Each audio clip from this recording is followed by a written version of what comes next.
कोटा दौरे पर आए प्रदेश के यूडीएच मंत्री झाबर सिंह खर्रा ने दूसरे दिन सर्किट हाउस में नगर निगम हाउसिंग बोर्ड और कोटा विकास प्राधिकरण के अधिकारियों की मीटिंग ली। इस दौरान उन्होंने साफ निर्देश दिए हैं कि कोटा के तीनों डिपार्टमेंट अपनी आय का स्रोत बनाएं, क्योंकि उन्हें नई भूमि भी अलॉट कर दी गई और नया एरिया बढ़ने से उनके पास आय बढ़ाने के साधन बढ़ गए हैं। दूसरी तरफ उन्होंने कहा कि लगातार उनके 2 दिन तक जो शिकायत मिली है उन पर तुरंत कार्रवाई के लिए निर्देशित किया गया है। हाउसिंग बोर्ड के अधिकारियों ने बताया कि तत्कालीन यूआईटी नाम की जमीन पर आवासीय योजना विकसित कर दी थी। ऐसे में कोटा विकास प्राधिकरण उन्हें जमीन उपलब्ध करा देगा तो वह आगे इसमें कार्यवाही कर सकते हैं। महापौर और नेता प्रतिपक्ष एक ही पार्टी के होने के सवाल पर उन्होंने कहा कि इस संबंध में स्पष्ट प्रावधान नहीं है। विधायिका के संबंध में तो यह प्रावधान है, लेकिन नगरीय निकाय और पंचायत राज के संबंध में स्पष्ट प्रावधान नहीं है। हम पहले अपने विधायकों से बात करेंगे, इसके बाद पार्षदों से बात करेंगे, वहीं सबकी सहमति बनने पर नेता प्रतिपक्ष से इस्तीफा दिला देंगे।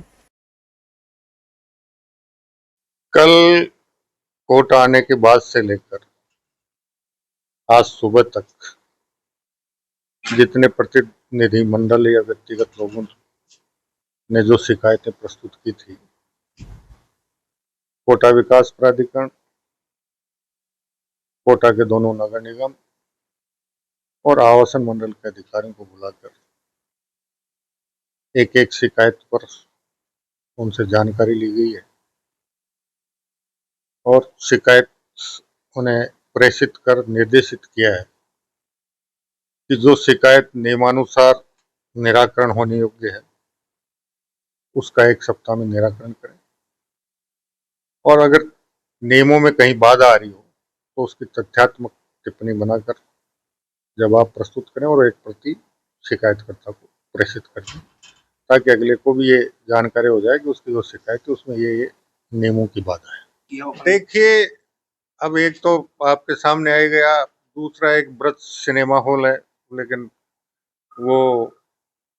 डीबी से उसने स्टे ले रखा। उसके लिए भी निर्देश किया है कि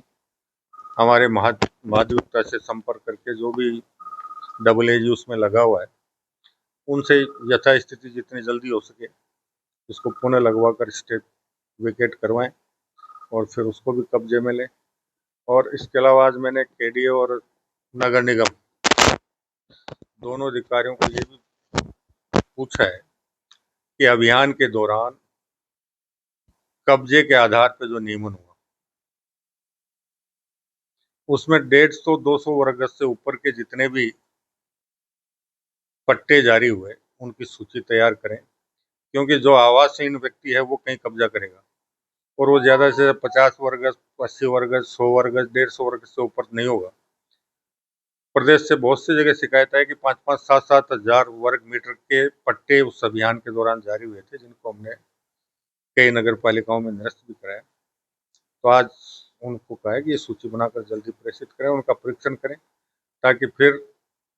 अगर 150, 200, 250 वर्ग से ऊपर के कोई जितने पट्टे जारी हुए उनकी समीक्षा करके